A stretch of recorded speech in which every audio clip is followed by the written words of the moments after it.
আছে এরা কি রাজনৈতিক দল করবে কিনা বা আর একটা সংগঠন কিনা, মানে এই অনেকগুলো সংগঠন আছে তো আর একটা সংগঠন সমাজকে বাড়াবো কিনা, এটা যে অনেকগুলো কথা আপনাদের কাছে আছে। আপনারা একটু কাইন্ডলি শুনবেন, শুনে হৃদয়স্থ করবেন যে আমি কথাগুলো কি বললাম।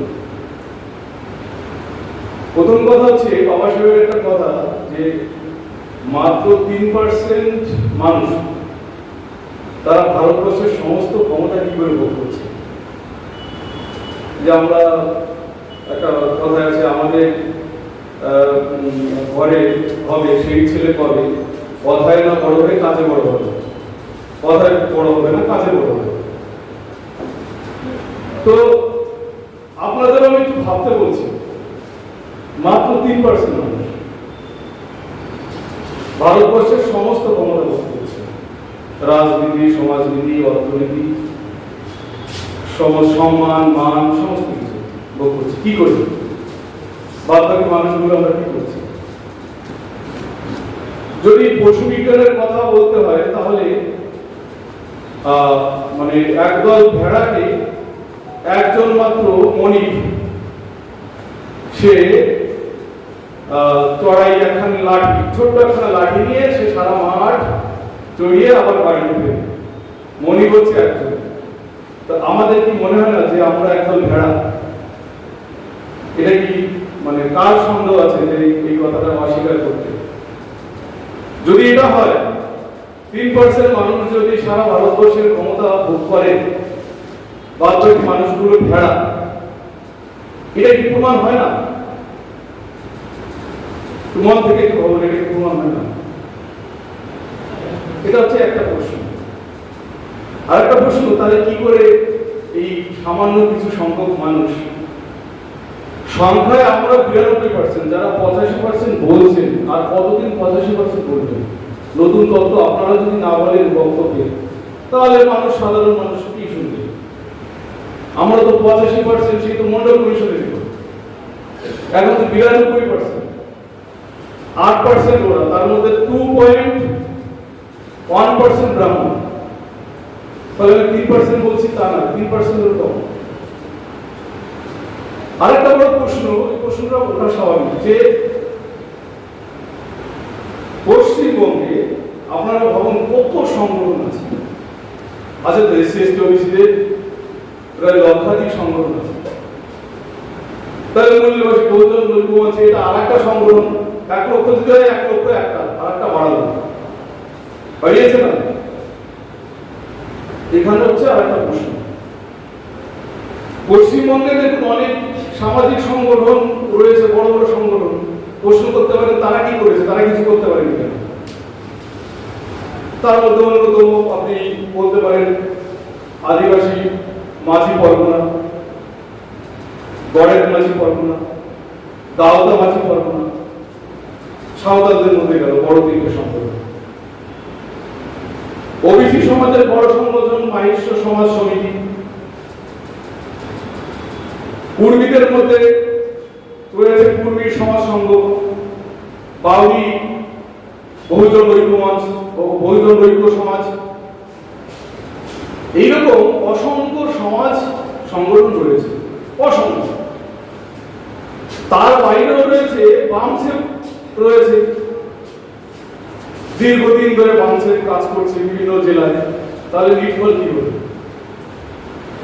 এটা তো প্রশ্ন, নিটফল কি হলো? অনেকে বলছেন আমরা প্রচুর টাকা দিই, দিল্লিতে চলে যায় টাকা পয়সা নিয়ে। আমি খুব বাস্তবের জায়গা থেকে আপনাদের কাছে কি প্রশ্ন রয়েছে বিষয়। এইদিকে নমশূদ্র সমাজের বড় বড় নমশূদ্র বিকাশ পরিষদ, মৌতুয়া মহাসংঘ, একটা বড় জায়গা। তাহলে আমরা কেন ঐক্যবদ্ধ হতে পারছি না? 1, 2 নম্বর প্রশ্ন, আমরা রাজক্ষমতা দখল করতে পারছি না। এই প্রশ্নটা যাওয়ার স্বাভাবিক, স্বাধীনতার 76 বছর পার হয়ে গেছে। বিষয় হচ্ছে আমরা যদি আমাদের দর্শনের বাইরে যাই, আইডিওলজির বাইরে যাই, তাহলে আমরা কখনো রাজক্ষমতা দখল করতে পারবো না। অনেকে এখানে হয়তো বিএসপি সমর্থক রয়েছে, তাদের কাছে প্রশ্ন যে আমরা স্বাধীনতার এত বছর পর, বিএসপি তো 84 সালে প্রতিষ্ঠার পর কাঞ্চীরামজি সব থেকে বেশি যে রাজ্যকে সময় দিয়েছেন তার নাম হচ্ছে পশ্চিমবঙ্গ। কাঞ্চীরামজি বলেছেন যে এরা আমাকে বিট্টা করেছে, আমাকে ঠকিয়েছে, তিনি দুঃখ করে বলে গেছেন। তাহলে সেই পার্টিটাও আমাদের কেন হচ্ছে না? এছাড়াও প্রায় 23টা দল আছে, এই বহুজন সমাজের 23টা রাজনৈতিক দল আছে। এই রাজনৈতিক দলগুলো কেন ক্ষমতায় আসতে পারছে না? এটা তো স্বাভাবিক কথা, এটা তো আপনাদের প্রশ্ন হওয়া উচিত। আমার প্রশ্ন, কোনদিন এরা রাজক্ষমতায় যাওয়া সম্ভব নয়, এমনকি একটা এমএলএ এমপিও বের করা সম্ভব নয়। আপনার প্রশ্ন কিনা কেন আপনি এই কথা বলছেন? হ্যাঁ, নাহলে বাবা সাহেব আম্বেদকর ভুল, মহাপ্রাণ যোগেন্দ্রনাথ মন্ডল ভুল, মান্যবর কাঞ্চীরামজির আইডিয়া ভুল, গুরুচাঁদ ঠাকুর, হরিচাঁদ ঠাকুরের আইডিয়া ভুল। যদি ক্ষমতা এসে যায় তাহলে এদের আইডিওলজি ভুল, একদম ভুল আইডিওলজি প্রমাণ করে তবে ক্ষমতায় আসছে। ধন্যবাদ তাদের। কিন্তু আমাদের বিশ্বাস, আমাদের বিশ্বাস যে এদের আইডিওলজি ভুল নয়, আর ক্ষমতায় আসতে পারবে না, সম্ভব নয়। এইটাই তো ব্রাহ্মণ্যবাদীরা চাইছে, আরো সংগঠন হোক, আরো সংগঠন হোক, আরো সংগঠন হোক। টাকা দিয়ে কি করছে? নমশূদ্র বিকাশ পরিষদ কর্ণধর ছিলেন, বারবার বলেছে আপনাদের আইডিওলজি নেই, চিন্তা চেতনা নেই। আমার কাকার সঙ্গে কত ঝামেলা হয়েছে আজকে আমাদের যে সভাপতি। আপনি একজন মানুষ চেনেন না, ঠক বাটপার আর ভদ্র মানুষ চেনেন না। কাঞ্চীরামজি তো মানুষ দেখলেই ছিলেন হতেন, গুরুচাঁদ ঠাকুর তো মানুষ দেখলেই ছিলেন হতেন। তার পরিণতি কি হয়েছে? একজন লোক, সে 90,000 টাকা পাচ্ছে, তাকে চেয়ারম্যান করে দিয়েছে, একটা গাড়ি পাচ্ছে, আর নমশূদ্র জাতিকে আলাদা করে দিচ্ছে। তার কাজ হচ্ছে নমশূদ্র জাতিকে আলাদা করে দেওয়া। ঠিক এইভাবে ব্রাহ্মণ্যবাদী শাসক তারা কি করছে? বাউরি সমাজকে আলাদা করে একটা কমিটি গঠন করে দিয়েছে। প্রত্যেকটা সমাজ তাদের আলাদা আলাদা কমিটি গঠন করে দিয়েছে। ফলে কাঞ্চীরামজির যে থিওরি, জাতি তোড়ো সমাজ জোড়ো, আরো জাতি বিভাজিত হয়ে যাচ্ছে। নমশূদ্র বলছে আমরা কম কিসের, হাইরা বলছে আমরা তো অনেক কিছু জানি, রাজবংশীরা বলছে আমাদের কারো দরকার নেই, পণ্ডরা বলছে আমরা সবার থেকে উঁচু একটু, মাহেশ্বরা বলছে আমরা তো ব্রাহ্মণের কাছাকাছি, আমাদের জমি আছে, জায়গা আছে, সব আছে, আমরা একটা হতে পারছি। যদি একটা হই তাহলে রাজক্ষমতা আমরা দখল করতে পারবো না। এই সোজা কথাটা কি আমাদের জানতে বুঝতে কষ্ট হয়? নমশূদ্র ভাবছে যে বাবা আমার এত চাকরি বাকরি, এত কিছু, আমি রাজক্ষমতা দখল করে ফেলবো। ভোটে দাঁড়ায়, বিধানসভায় ভোটে 1000 ভোট, 500 ভোট, 700 ভোট, লোকসভায় 2000, 3000 ভোট। লজ্জাও আমাদের নেই। বছরের পর বছর জামানত হচ্ছি, জামানত বাজেয়াপ্ত হয়ে যাচ্ছে, তারপরেও সব মিলে না রাজনীতিতে দাঁড়ানো। তাহলে আসল জায়গাটা কোথায়? আসল জায়গা গুরুচাঁদ ঠাকুরের কথা, ডক্টর বি আর আম্বেদকরের কথা, যতদিন নমশূদ্র, রাজবংশী, হাই, মুচি, মেধো, ডোম এরা যতদিন এক জায়গায় না আসতে পারবে, এক ছাতার তলায় না আসতে পারবে, ততদিন আমরা পশ্চিমবঙ্গে অন্তত রাজক্ষমতা দখল করতে পারবো না। কেন পশ্চিমবঙ্গে পারবো না? কেন? কারণ হচ্ছে পশ্চিমবঙ্গে কোন একটা জাতি 5% উপর নয়, একমাত্র একটা জাতি আছে 5.1%, সেটা হচ্ছে মহেশ্বর। একমাত্র ওই যে আপনি কি যেন বললেন না যে মহেশ্বর বলছে আমরা 46%, তাহলে বাদ বাকি থাকছে কত পার্সেন্ট? 54, তাই তো? নমশূদ্ররা বলছে আমরা হচ্ছি কত বলছে, কত পার্সেন্ট বলছে? 30%। তাহলে 40 আর 30 76% হয়ে গেল শুধু নমশূদ্র মহেশ্বর। হ্যাঁ, তাহলে মুসলিম বলছে আমরা 28%, তাহলে কত হলো? হ্যাঁ, আর বাদ বাকি কেউ দেয়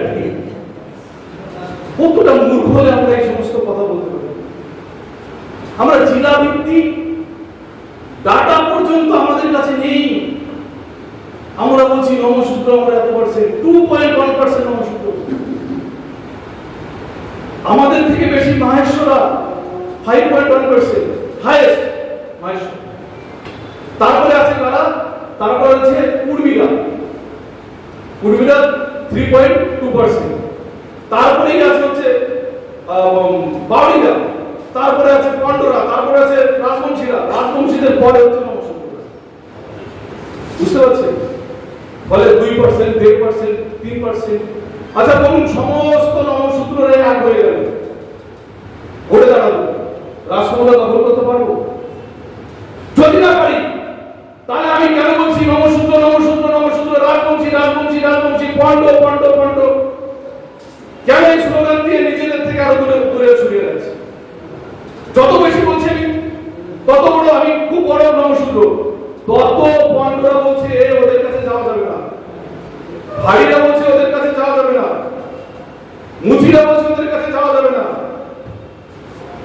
ফলে কাঞ্চিরামজির আর একটা থিওরি, জাতি তোড়ো সমাজ জোড়োর একটা বড় থিওরি, সেটা হচ্ছে ভাইচারা আন্দোলন। আপনি ডাক দিলেই সব এক হয়ে যাবে? বলছে কুর্মীরা ডাক দিল সব নমশূদ্র চলে গেল, হবে? নমশূদ্র ডাক দিল সব পণ্ডরা চলে গেল, হবে? হতে পারে? কেন হবে না? আপনাকে কে বিশ্বাস করে? আপনি আমার বিশ্বাসে কি কাজ করেছেন? এর নাম হচ্ছে ভাইচারা আন্দোলন। একটা ভাইচারা আন্দোলন করেছেন নমশূদ্র জাতি, তারা নিজেরা শিক্ষিত, অর্থবান, সমস্ত কিছু, একটা ভাইচারা স্বাধীনতার পরে করেছে। আসো আমরা নমশূদ্র, আমরা পণ্ডদের ডাকছি, রাজবংশীদের ডাকছি, হাড়িদের ডাকছি, একটা ভাইচারা আন্দোলন করেছে। আপনাদের কাছে অনুরোধ, শুনুন কথাগুলো। আন্দোলনটা কেন হচ্ছে না? রাজনীতিটা কেন হচ্ছে না? কেন রাজনীতিটা হচ্ছে না? ওই যে ডক্টর কুঞ্জমান বাবু বলে গেছেন না, এইটা আমাদের নেই, আর সবকিছু আছে। গুরুচাঁদ ঠাকুর বলছেন না, সংখ্যা বলে বলি আমরা সকলেই, তাতে কি বা আসে যায়? বিদ্যাহীন বলে ছলে বলে বলে মোদের চড়ায় খায়। বিদ্যা আছে যার, বুদ্ধি তার, দেহবল কিছু নয়। বিদ্যা দেয় বুদ্ধি, চিত্তের শুদ্ধি, তাতে বুদ্ধিবৃদ্ধি হয়। আমি বললাম গুরুচাঁদ, আর গিয়ে নম নম নম নম মধু মধু মধু মধু বললাম, বুঝেছেন? আইডিওলজি ভাবের করে চুরি করছি, হবে না, হতে পারে না। এইসব আইডিওলজি ভুল। তাহলে কি করে হতে পারে? হতে পারে যেটা, সেই কাজটা আমরা করছি, যে কাজটা হতে পারে। পশ্চিমবঙ্গে 176টা জনজাতি, একটা সংগঠন দেখান, এর আগে একটা সিঙ্গেল সংগঠন দেখান তার জাতির থেকে বাইরে বেরিয়ে সে আন্দোলন সংগ্রাম করেছে কিনা, একটা সংগঠন দেখান। তাই কিছুটা চেষ্টা করেছেন বামছে, সমস্ত জনজাতিকে এক করার চেষ্টা করেছে। বামছের ব্যর্থতার জন্য আমি এই মঞ্চে আসিনি, আমার সে কথাও বলবো না। বামছের সমালোচনা করা আমার জন্য আমরা মঞ্চ করিনি, কিন্তু হলো না কেন? জায়গাটা কোথায়? এর নাম হচ্ছে বেঙ্গল লাইন, বাংলা লাইন। আমি উত্তরপ্রদেশ থেকে, লখনৌ থেকে, দিল্লি থেকে চাপিয়ে দেব, পশ্চিমবঙ্গের সিস্টেম বুঝবো না, পশ্চিমবঙ্গের ভাবাদর্শ বুঝবো না, পশ্চিমবঙ্গের জনগণের সেন্টিমেন্ট বুঝবো না, ওখান থেকে চাকরি দেবো, হবে না। বেঙ্গল লাইন ছাড়া হবে না, বাংলার চিন্তা চেতনা ছাড়া হবে না। তারা আমাদের সেন্টিমেন্ট বুঝবে না, বোঝার চেষ্টা করবে না। ফলে আমরা যেটা করেছি, এসসি 60, এসটি 40, ওবিসি 76, মোট 176টা জনজাতি, আমরা 106টা জনজাতিকে আমরা এক করতে পেরেছি। 106টা জনজাতি। এই যে প্রশ্ন নারায়ণবাবু বললেন, উত্তরবঙ্গে গিয়ে দেখি হাজার হাজার, 30-35 হাজার লোক, আর এইখানে 5 জন লোক হয় না, ডাকলেও আসে না। কেন হবে? এখানে আমরা কি কাজটা করেছি? হচ্ছে না। ওই বাঁকুড়া জেলায় 2 সপ্তাহ আগে গিয়ে সুশান্ত বাবু লোক দেখে মাথায় দিয়েছে, একদম সমাজের ডাকে এই লোক, হাজার হাজার লোক, পেটে খাবার নেই, 100 টাকার একটা শাড়ি, 50 টাকার একটা জামা, এই বলে লোকগুলো চলে এসছে। কেন? তারা সব হারিয়েছে। তারা প্রত্যক্ষভাবে ব্রাহ্মণ্যবাদের কষাঘাতে পৃষ্ঠ, প্রত্যক্ষভাবে ব্রাহ্মণ্যবাদ দেখেছে, তার অত্যাচার সহ্য করেছে। আর আমরা বাবুরা ব্রাহ্মণ্যবাদ চিনি? ব্রাহ্মণ্যবাদ কি খতরনাক আমরা বইয়ে পড়েছি আর শুনেছি। আমরা তার ডাইরেক্ট কোনো প্রভাব আমাদের কাছে নেই। আমাদের পেটে ভালো খাবার আছে, চাকরি বাকরি সুবিধাগুলো দিচ্ছি, pay back to your society ভুলে গেছি। ফলে আমরা যাবো কেন? ওই চোখের জল যে সমাজ বুঝতে পারবে, তার এই মঞ্চে দাঁড়িয়ে চোখের জল আসবে। মেয়ের গুরুত্বপূর্ণ পরীক্ষা সে না গিয়ে এখানে চলে আসছে। আর আরেকজন এখানে আসেনি, সে বলছে আমার মাথাটা একটু ঝিমঝিম করছে, প্রশান্ত বাবু আমি আজকে যেতে পারবো না। দুপুরে খাওয়া দাওয়া, রবিবারে খাওয়া দাওয়া, খাসি মাংসটা একটু খেয়ে একটু গ্যাস হয়েছে, আমি আজকে যেতে পারবো না। পার্থক্য আপনাকে টেনে পা ধরে ছেঁচড়ে টেনে আপনাকে ঘরে আনা যাবে না, যদি না আপনার চেতনা বাড়ে। আর যদি আপনার চেতনা একবার হয়, এই ঘরে মিটিং আপনাকে, আপনার সমস্ত জানলা পর বন্ধ হয়ে গেছে, কেউ আপনাকে জানায়নি, আপনি জানলা ভেঙেও এই ঘরে চলে আসবেন। যদি আপনার চেতনা হয়, কেউ আপনাকে ধরে আসতে পারবে। এই জায়গাটা হচ্ছে চেতনা, আগে চেতনা। তাহলে কি হলো? মূল নিবাসী বহুজন ঐক্য মঞ্চ প্রথম ভাবলো জাতি তোড়ো সমাজ জোড়ো। গ্রামে গ্রামে গিয়ে ভাইচারা গঠন হলো। যেখানে আমাদের গরিব মানুষ, সেই পুরুলিয়া, বাঁকুড়া, বীরভূম, পশ্চিম মেদিনীপুর, পূর্ব মেদিনীপুর, উত্তর দিনাজপুর, দক্ষিণ দিনাজপুর, কোচবিহার, মালদা, এই 8টা জেলাকে 9টা জেলাকে ধরা হলো। আমরা কিন্তু প্রথম থেকে বলেছি যে নদিয়া এবং উত্তর 24 পরগনার বাবু সমাজ আপনার ডাকে সাড়া দেবে না। যখন আপনি কলকাতার রাজপথে 1 লক্ষ মানুষ দেখাতে পারবেন, এই সমাজ আপনাকে টাকা দেবে, অর্থ দেবে, পয়সা দেবে, জ্ঞান দেবে, আস্তে আস্তে করে সময় দেবে। তার আগে এরা কিচ্ছু করবে না, এদের ঘর থেকে বের করতে পারবে না। কারণ এরা পদলোভী, এরা এতটুকু স্বার্থ ছাড়া এক পাও চলবে না। তখন ভাববে না এই সংগঠনটা আগামী দিনে একটা ভবিষ্যৎ আছে, এই ভবিষ্যৎ ভালো, আমিও তার পিছনে গিয়ে আমিও নাম করতে পারবো, আমিও একটা পদ নেব। এই পদের লোভে তখন তারা কিন্তু আসবে, তার আগে আসবে। কেন? তারা ভাববে না যে একটা শূন্য চারা গাছ, ছোট্ট একটা চারা গাছ আমিও লালন পালন করি, এদের লালন পালনের মানসিকতা নেই। একটা সংগঠন মানে একটা সন্তান, একটা সন্তানকে যেভাবে লালন পালন করতে হয়, একটা সংগঠনকে লালন পালন করতে হয়। আমরা কতটুকু স্যাক্রিফাইস করেছি, আত্মত্যাগ করেছি যে সংগঠনটা বেড়ে উঠবে। কতটুকু রাতের পর রাত জেগেছি, ইট মাথায় দিয়ে বাঁকুড়ায় শুয়ে রয়েছি, না খেয়ে রয়েছি, অর্ধ পেটে রয়েছি। কদিন কাঞ্চিরাম শেষ বেলায় সমস্ত রোগগুলো তার ধরেছিল, অকালে তিনি মারা গেলেন। কয়জন আমরা আছি কাঞ্চিরামজি তার আত্মত্যাগ, কয়জন মহাপ্রাণ যোগেন্দ্রনাথ মন্ডল, কয়জন বাবা সাহেব আছি। এত বড় একজন মানুষ যে বিলাসবহুলে থাকতে পারতো, তার এক ছেলে না খেয়ে মারা যায়, বউ বিনা চিকিৎসায় মারা যায়। তিনি প্রায় শেষ জীবনে প্রায় উন্মাদ হয়ে সমাজের কথা ভাবতে ভাবতে মারা যায়। তার জন্যই তো বাবা সাহেব হয়েছে। আমাদের কতটুকু আত্মত্যাগ আছে, আমরা কতটুকু সমাজ সম্পর্কে ভাবি, জাতি সম্পর্কে ভাবি। আমরা শুধু মঞ্চ, একজন 10টা সংগঠনের সভাপতি, 10খানা সংগঠনের সভাপতি, 10খানা সংগঠন করি। আর রবিবার আসলে আমাদের মনে হয় বাবা সাহেব তো অনেক দিয়েছে, যাই আজকে একটু সংগঠন করে আসি। মঞ্চটা পাঠিয়ে দেবেন, তিনি বক্তব্য দিয়ে আর 1 সেকেন্ড দাঁড়াবেন না, বাড়ির দিকে চলে যাবেন। সংগঠন হবে?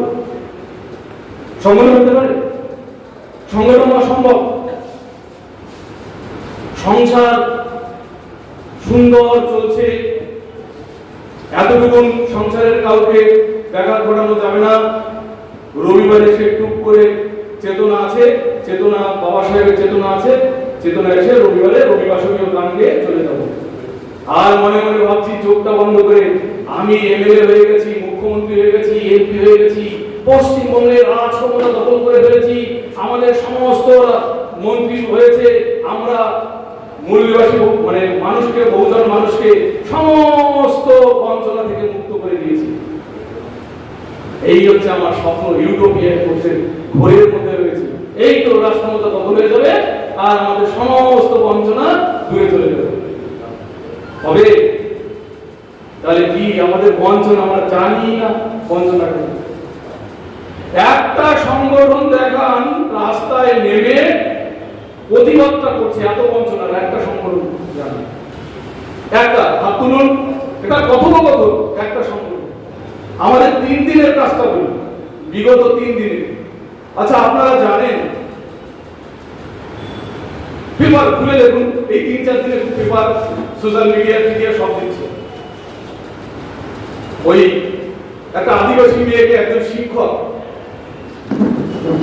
রেপ করে তাকে 3 দিন আটকে রেখেছিল একটা বাস্কের মধ্যে, তারপরে টুকরো টুকরো টুকরো টুকরো করে তাকে বিভিন্ন জায়গায় তার দেহটা ছড়িয়ে দিয়েছে।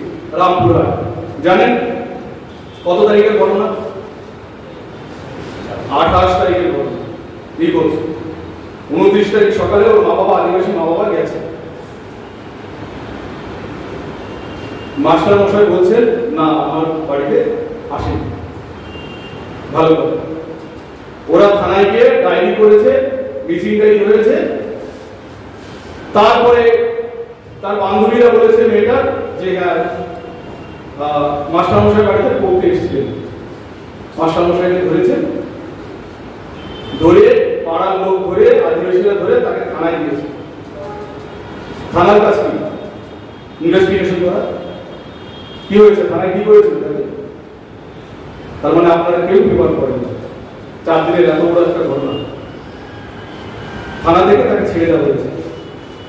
ছেড়ে দেওয়ার পরে তাকে বলেছে যে আপনি পালিয়ে যাবেন, এখন স্কুলে জয়েন করবেন, পালিয়ে যাবেন। কে বলছে? থানা থেকে বলছে। একটা সংগঠন নেই, একজন নেতা নেই, একজন মানুষ নেই ওই আদিবাসী পরিবারের পাশে গিয়ে দাঁড়ানো। মূলনিবাসী বহুজন ঐক্যমঞ্চ যে মিটিংয়ে শুনেছে তার থেকে 1 ঘন্টার মধ্যে গিয়ে ওখানে প্রথমে 50 জন, তারপরে 100 জন, পরের দিন সকালে 1,500 মানুষ পুরো ঘিরে ধরেছে থানা। ওর মা বাবাকে ডেকেছে, ডেকে এফআইআর হয়েছে। সেই মাস্টার পালানোর চেষ্টা করেছিল, পুলিশ নিয়ে তাদের ধরিয়ে দেওয়া হয়েছে। এখন সে সমস্ত কিছু স্বীকার করেছে কিভাবে সে পালিয়ে যাওয়ার চেষ্টা করেছিল।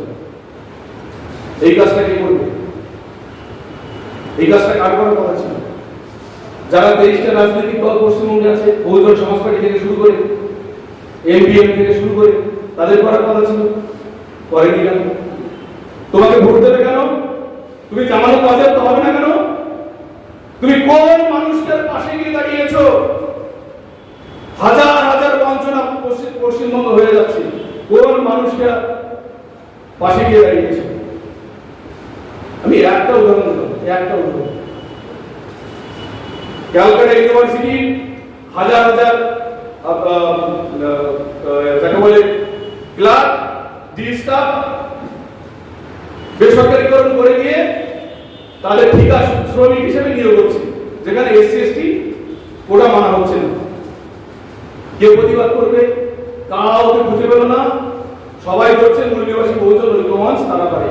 আমাদের সভাপতি সম্পাদক একাধিকবার অসুস্থতা নিয়ে, তখন সম্পাদক অসুস্থ, কোর্টের মাধ্যমে কোর্টে গিয়ে, হাইকোর্টে গিয়ে হাইকোর্টে একটা পিটিশন করতে 30,000 টাকা খরচ হয়।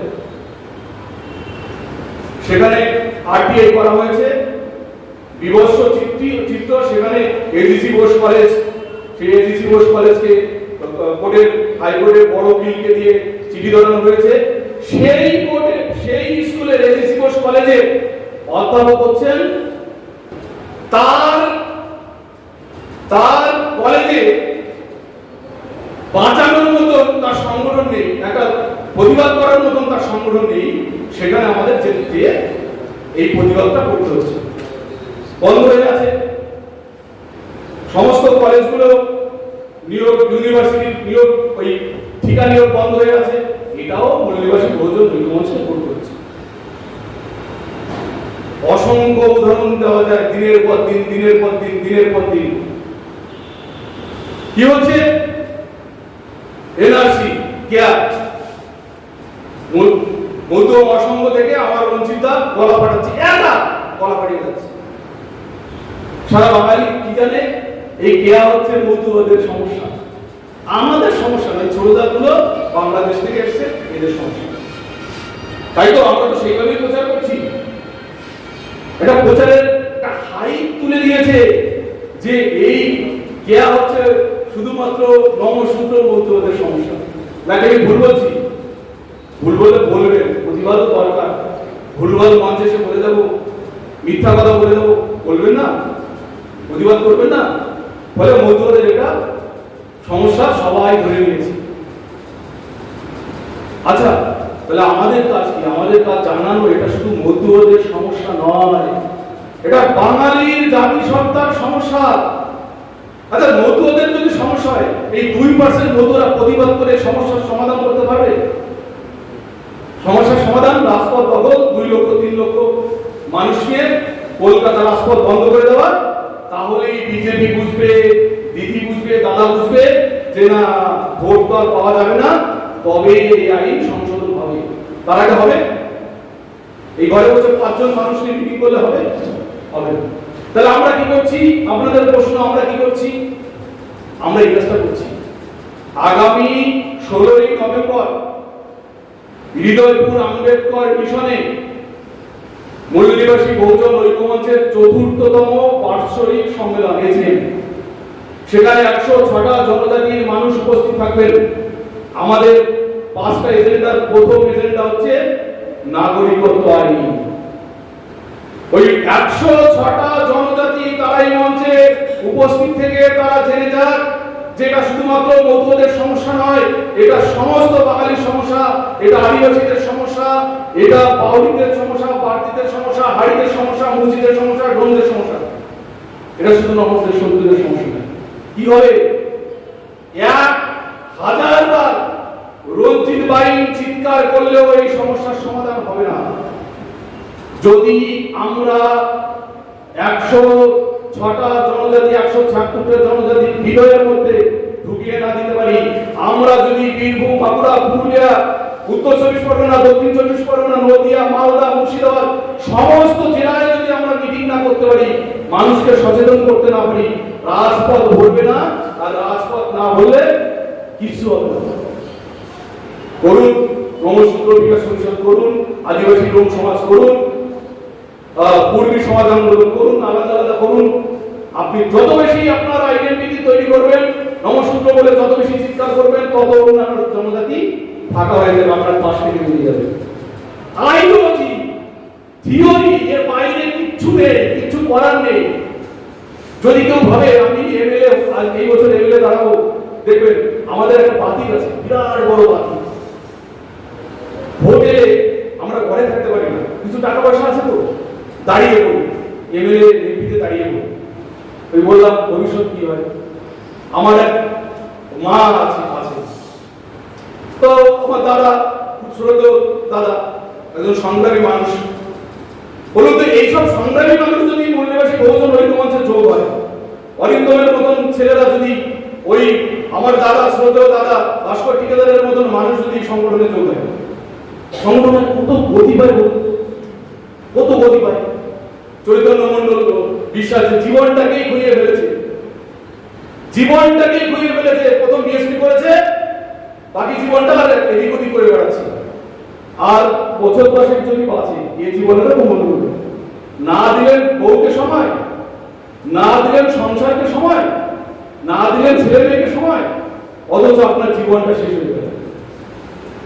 শুধু চৈতন্য মণ্ডলের চোখের জল নয়, চৈতন্য বিশ্বাসে কে না কাঁদতে কাঁদতে শেষ জীবনে মারা গেছে। জগবন্ধু বাবুর চোখে, ডক্টর জগবন্ধু বিশ্বাস নাম শুনেছেন? হাও করে কেঁদেছে না? কি করলাম জীবনটা, কি করলাম, প্রশান্ত জড়িয়ে ধরে, কিচ্ছু হলো না। সমরের সত্যরাই কেঁদেছে না? কেঁদে কেঁদে মরেছে না?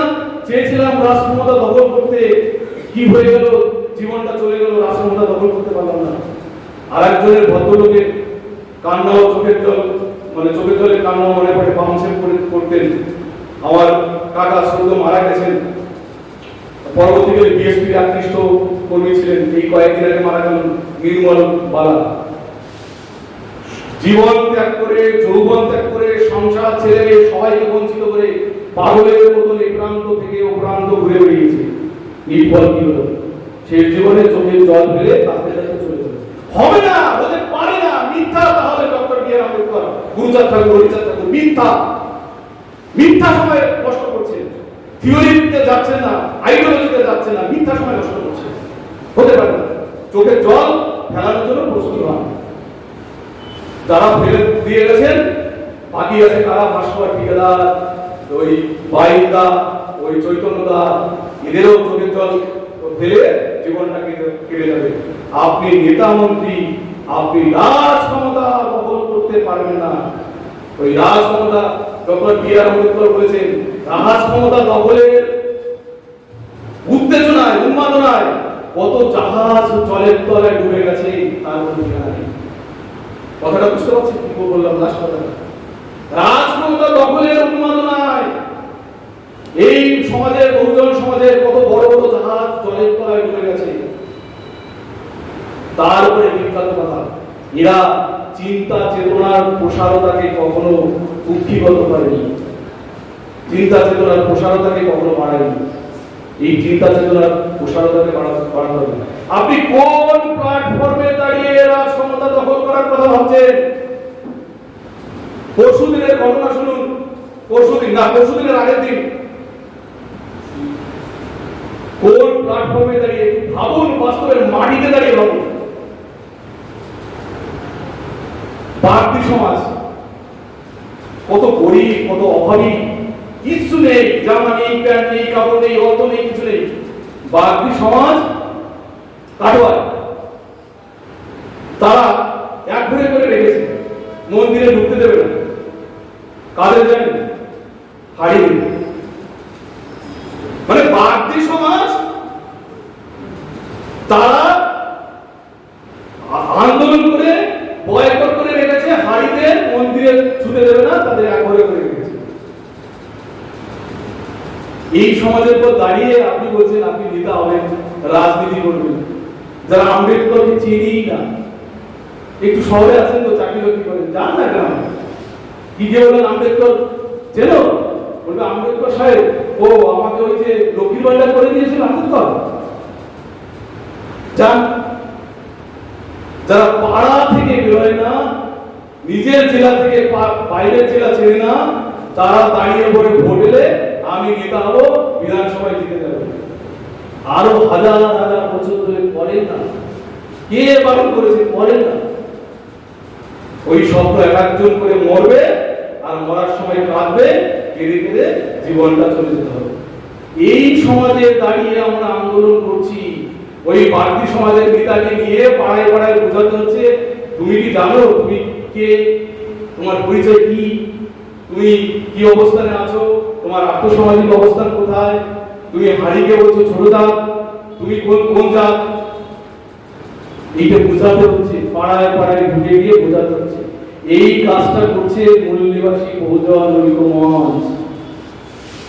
বয়স্ক মানুষ, কত বয়স রিটায়ারের পরেও, অবশ্য বয়স্ক দিক থেকে আপনাদের দু একটা উদাহরণ দিলে বুঝতে পারবেন। আমাদের রিটায়ার হওয়ার পরে আমাদের সমাজের বুদ্ধিজীবীরা হয়ে যায় গাধা। এই প্রশান্ত তো বাজে কথা বলছে, গাধা হয়ে যায়। আমার কথা না, আমার কথা মোটেই নয়। যন্ত্রণা থেকে যন্ত্রণা থেকে যন্ত্রণা থেকে এই কথাটি বলেছিলেন একজন মানুষ। যন্ত্রণা থেকে। গুরুচাঁদ পড়েননি? তাহলে গুরুচাঁদ আমাদের বলেছেন দাদা। বলছে আমাদের সমাজের বুদ্ধিজীবীরা রিটায়ার করার পরে কি হয়? তাস খেলে সময় নষ্ট করে। এলো কয়েকজন তাস খেলো, সময় নষ্ট করলো। অথবা নারী, গাড়ি, বাড়ি, এর বাইরে নয়। আর ব্রাহ্মণ যদি কেউ রিটায়ার হয়, তাহলে তার সমাজের কথা সে ভাবে।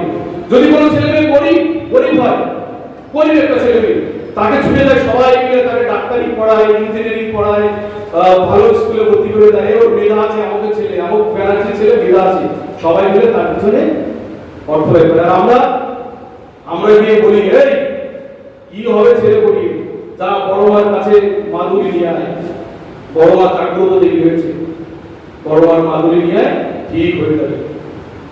তারা তাদের সমাজের জন্য অর্থ ব্যয় করে, তাদের সমাজের জন্য জীবন ব্যয় করে, সময় ব্যয় করে। তারা কি শাসক হবে না আমরা শাসক হব? আচ্ছা বলুন তো, সমাজে যারা উপকার পাচ্ছে, সমাজ থেকে যারা শোষণ করছে, তারা কি চাইবে যে এই সমাজটা চেঞ্জ হোক? চাইবে? যারা এই সমাজ থেকে কিনে খাচ্ছে তারা কি চাইবে যে সমাজটা চেঞ্জ হয়ে যায়? তাহলে কারা চাইবে সমাজটা চেঞ্জ হোক? যারা শোষিত হচ্ছে। ফলে এই সমাজে এই স্থিতি অবস্থা বজায় থাকার জন্য যা যা করতে হয়, ওরা মমতা ব্যানার্জিকে এগিয়ে দিচ্ছে। হ্যাঁ, তুমি রাজনীতিতে নামো, টাকা পয়সা আমরা দিচ্ছি। ওরা একটা মমতা ব্যানার্জি তৈরি করে, আর আমরা গোলাম তৈরি করি। একটা এমএলএ, এমপি, এই গোলামে বিক্রি হয়ে যাবে। আর যখন লোকসভায়, রাজ্যসভায় যায়, যখন পার্লামেন্টে যায়, যখন বিধানসভায় যায়, এই গোলামগুলো কচ্ছপের মতো চুপচাপ হয়ে বসে থেকে উল্টিয়ে রাখে। প্রতিবাদ করলে পরের বছর টিকিট দেবে না। তাহলে আমরা তো গোলাম, স্লেভ, কৃতদাস, যেটা বাবা সাহেব বলছে যে 92% মানুষ, তার 8% মানুষ, মূলত 3% মানুষের স্লেভারি, গোলামি করছে। কেউ একটা এমএলএর জন্য গোলামি করছি, কেউ একটা এমপির জন্য গোলামি করছি, কেউ একটা লক্ষ্মীর ভান্ডারের জন্য গোলামি করছি, কেউ একটু পাড়ার নেতা হবো গোলামি করছি, কেউ প্রমোটার হবো গোলামি করছি। জাস্ট নিজের সুবিধার জন্য আমরা গোলামিটা করে যাচ্ছি। এই গোলামি মুক্তির পথ যতদিন আমাদের মধ্যে আইডিওলজি না চেঞ্জ হবে, আমরা যতদিন এই আইডিওলজিতে বেরোতে না পারবো। দেখেছেন বাবা সাহেব বলেছিল না যে আমরা যতদিন ধর্মীয় গোলামি থেকে বেরোতে পারবো না, ততদিন আমরা সাংস্কৃতিক আন্দোলন করতে পারবো না। আমরা সাংস্কৃতিক আন্দোলন না করতে পারলে আমরা রাজনীতির পক্ষে পৌঁছাতে পারবো না। কিভাবে রাষ্ট্র তার মদতে চলছে ব্রাহ্মণ্যবাদের প্রচার। রাষ্ট্র, আপনি বলছেন যে আমাদের জনসংখ্যা বেশি, তাতে কি আছে? তাতে কি বাসে যায়? সমাজনীতি, রাজনীতি, ধর্মনীতি সমস্ত ওদের হাতে, প্রশাসন ওদের হাতে, বিচার বিভাগটা ওদের হাতে। আপনি কি করে প্রতিবাদ করবেন? আপনার লড়াইটা কত অসম লড়াই আপনি জানেন? একটা দৈত্যের সঙ্গে একটা বামুনের লড়াই, একটা বিরাট শক্তির সঙ্গে একটা চুনোপুটির লড়াই। এই লড়াইয়ে আপনাকে শক্তিশালী হতে হবে, এই লড়াইয়ে আপনাকে জয়লাভ করতে হবে। কতটা কঠিন! আপনার লড়াই আপনার বইয়ের সঙ্গে লড়াই। আপনি আন্দোলন করুন, আপনার বউ আপনার প্রথম বাধা দেবে। এই লোকটা কি করে? আপনার ছেলে মেয়ে আপনাকে প্রথম বাধা দেবে, আপনার পরিবার আপনাকে প্রথম বাধা দেবে। আপনি সমস্ত বাধা উপেক্ষা করে যখন সমাজ আন্দোলন করবেন, আপনার সমাজ বাধা দেবে। তারপরে তো ব্রাহ্মণ্যবাদীরা রয়েছে, ওই পর্যন্ত আপনার পৌঁছাতে পারবেন না। ওই পর্যন্ত পৌঁছানোর আগে আপনি ফিনিশ। একটা রাষ্ট্র মদতে একজন রাম মন্দির তৈরি করছে, আর একজন সরকারি টাকায় তৈরি হয়ে যাচ্ছে জগন্নাথ মন্দির।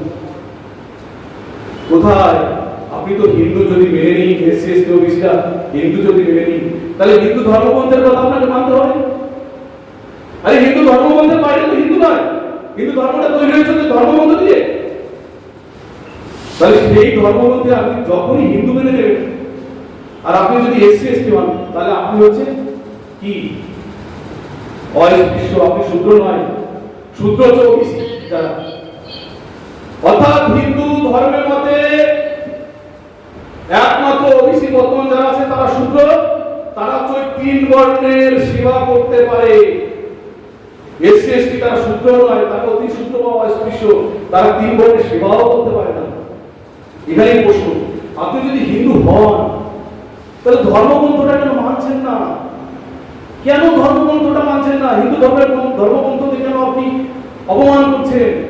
আপনার তো সম্পদ রাখার অধিকার নেই, আপনার তো শিক্ষার অধিকার নেই, ছেলে মেয়ে পড়ানোর অধিকার নেই, বাড়ি করার অধিকার নেই, ঘর করার অধিকার নেই। আপনার কাজ হচ্ছে 3 বর্ণের সেবা করা, আর আপনার সঞ্চিত সঞ্চয় কাকে দেবেন? 3 বর্ণ। এখানে 3 বর্ণ নয়, এখানে শুধু ব্রাহ্মণ। সঞ্চিত সঞ্চয় হচ্ছে ব্রাহ্মণকে দেবেন। অর্থাৎ আপনি ভুল করছেন। ধর্মগ্রন্থকে মানছেন না, আবার নিজের হিন্দু হচ্ছেন। যদি হিন্দু হন, মার্গেন্দ্র পুরাণে পরিষ্কার উল্লেখ রয়েছে, দ্বাদশ স্কন্ধ 26 নম্বর শ্লোক, একই কথা রয়েছে গীতায় 9 নম্বর অধ্যায় 32 নম্বর শ্লোক, শূদ্র মাত্রই পাপজননী সন্তান। অর্থাৎ আপনি যদি হিন্দু ধর্ম মেনে নেন, আপনার মা পতিতা বেশ্যা। কোথায় আছে? হিন্দু ধর্মগ্রন্থে আছে। এই গালি খাওয়ার পরেও আমাদের মানুষ কি করে হিন্দু হয়? কি করে হিন্দু হয়? বাবা সাহেব সব করে দিয়েছে, সব সব বাবা সাহেব বলছেন, ঈশ্বর আল্লাহ গড যদি 2 বছর এদের বিজ্ঞাপন না থাকতো, এরা পৃথিবী থেকে মরে যেত। প্রতি মুহূর্তে বিজ্ঞাপন, ঈশ্বর আল্লাহর কত বড় বিজ্ঞাপন, গডের বিজ্ঞাপন, প্রতি মুহূর্তে টিভি খুলুন বিজ্ঞাপন।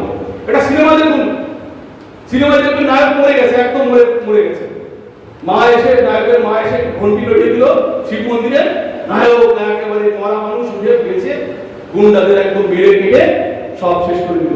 আপনার ঘরে ছেলে কি মেয়ে কি বউটি বাবুরে, বাবা শিবের কি শক্তি, কি সাংঘাতিক শক্তি। এই ধর্মীয় একটা আইডেন্টিটি ছিল আমাদের মধ্যে, সেখানেও ঠাকুর বাড়ি থেকে হিন্দু ধর্মের সার্টিফিকেট বিক্রি হচ্ছে, হিন্দু ধর্ম বানাচ্ছে। ভাবুন না, ধর্মগ্রন্থগুলো পড়ুন না। ওই 3% ব্রাহ্মণ শুধুমাত্র তারা ধর্মকে মাথায় রেখে, ধর্মকে কাজে ব্যবহার করে আমাদের দাস বানিয়ে দিয়েছে, স্লেভ বানিয়ে দিয়েছে, শুধুমাত্র ধর্মকে ওরা হাতিয়ে করে। সে ধর্ম কি? একদম উপর হচ্ছে ব্রাহ্মণ, আর পায়ের তলা থেকে জন্ম হচ্ছে সূত্র। আপনি মেনে নেবেন? আপনি পায়ের তলা থেকে আপনার জন্ম? ভগবান শ্রীকৃষ্ণ গরুড় পুরাণে বলেছে, সমস্ত কিছুতে আছে, পায়ের তলা থেকে সূত্র জন্ম। আমি 4 বর্ণ সৃষ্টি করলাম, মস্তক থেকে ব্রাহ্মণ আর পায়ের তলা থেকে সূত্র। তারপরেও সূত্র কি করে হিন্দু হওয়ার নেশায় তারা ময়দান কামাচ্ছে? তার কারণ তারা এই ব্রাহ্মণবাদী সিস্টেমে বিজ্ঞাপনের মাফিয়ে জড়ো হয়ে গেছে। এই কাজটা আমাদের মূল্যবাসী মানুষ করছে। গ্রামে গ্রামে গিয়ে করছে ওই হাড়ি সমাজকে, দাসুই বোদারের হাড়ি সমাজকে কারা এক করে রেখেছে? মায়ের সমাজ। আমাদের মায়ের সমাজের প্রতিনিধিরা যদি সেখানে গিয়ে বলে যে এইটা তোমাদের ঠিক না, তোমরা কি তোমাদের পরিচয় জানো, তাহলে কি বেশি কাজ হবে? নাকি আমি গিয়ে অন্য সমাজের মানুষ গিয়ে যদি মায়ের সাথে বোঝাই বেশি কাজ হবে? সেই কাজটা কিন্তু আমরা করছি। আসুন, মূল্যবাসী বহুজন ঐক্যমঞ্চে আপনাকে সদস্য হতে বলছি না, আগে এসে জানুন আমরা কি কাজকর্ম করছি, জেলায় কি কাজকর্ম করছি। একটা সংগঠন দেখান যে জেলা কমিটি গঠন হয়েছে, একটা রাজনৈতিক দলকে দেখান তারা জেলা কমিটি গঠন করেছে, আমাদের সমাজে ব্লক কমিটি গঠন করেছে।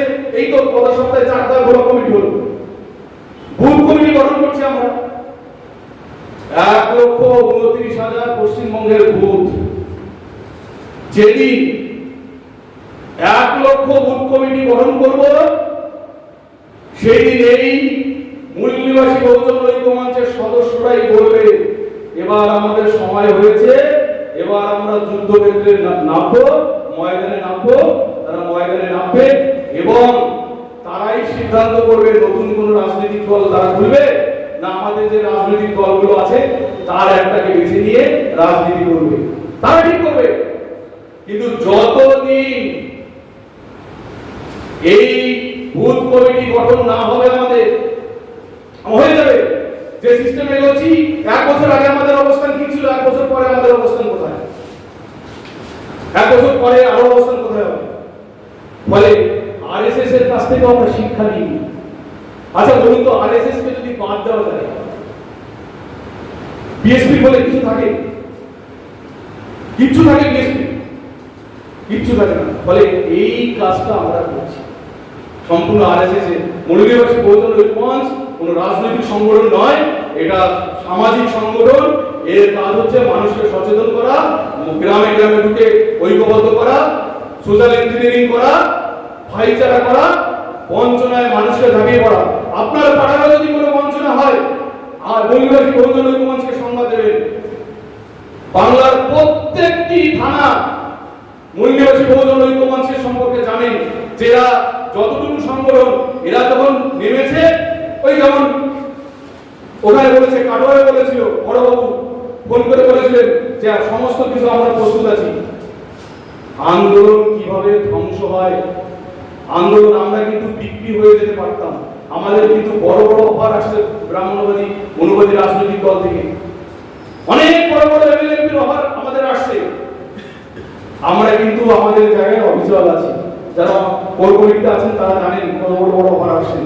কিন্তু আমরা এইটুকু বলতে পারি, গ্রামে গঞ্জে গেলে একটা কথা বলে, আপনারাও যদি এরপরে বিশ্বাসঘাতকতা করেন, তাহলে এরপরে যারা সমাজ আন্দোলন করে গ্রামে আসবে, তাদের ছাঁটা ধরে পিটিয়ে গ্রাম থেকে তাড়াবো। ফলে আমাদের আন্দোলন শুধুমাত্র রবিবাসীর সবের আন্দোলন নয়। এই আন্দোলন যদি ব্যর্থ হয়, তাহলে গ্রামে আর কোনো মূল্যবাসী বহুজন সংগঠন নিয়ে যেতে পারবেন না। একটা বিশ্বাসঘাতকতা তৈরি হবে। অনেক সংগঠন টাকা তুলছে, সংগঠনের নামে তাদের কর্মসূচি কি কিচ্ছু নেই, টাকা তুলছে।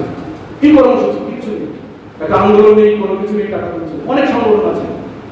এই জন্য আপনাদের কাছে শেষ অনুরোধ, যতদিন আমরা ঐক্যবদ্ধ না হতে পারবো, ততদিন সমাজ আন্দোলন হবে না। আমরা যতই রাজনীতির কথা বলি, রাজনীতি হবে না, রাজনীতি ব্যর্থ হবে, আমাদের জীবন যৌবন চলে যাবে, আমরা কোনো মুভমেন্ট করতে পারবো না, কোনো আমাদের স্বপ্ন পূরণ হবে না। স্বপ্ন পূরণের একমাত্র রাস্তা, সমস্ত সংগঠন যাদের যাদের যে সংগঠন আছেন, যে সমাজের তারা থাক, কিন্তু বৃহত্তর স্বার্থে এক সংগঠনের তলায় আপনাকে আসতে হবে। সেই সংগঠনটা হচ্ছে মূল্যবাসী বহুজন ঐক্যমঞ্চ। দেখবেন একদিন পশ্চিমবঙ্গে সমস্ত জনজাতি থাকবে, আস্তে আস্তে সংগঠন কমতে থাকবে। যেমন সমস্ত জেলাগুলোতে সংগঠন প্রায় আউট হয়ে যাচ্ছে। তারা বলছে যেখানে মূল্যবাসী বহুজন ঐক্যমঞ্চ আছে, আমাদের সংগঠনের কোনো দরকার নেই।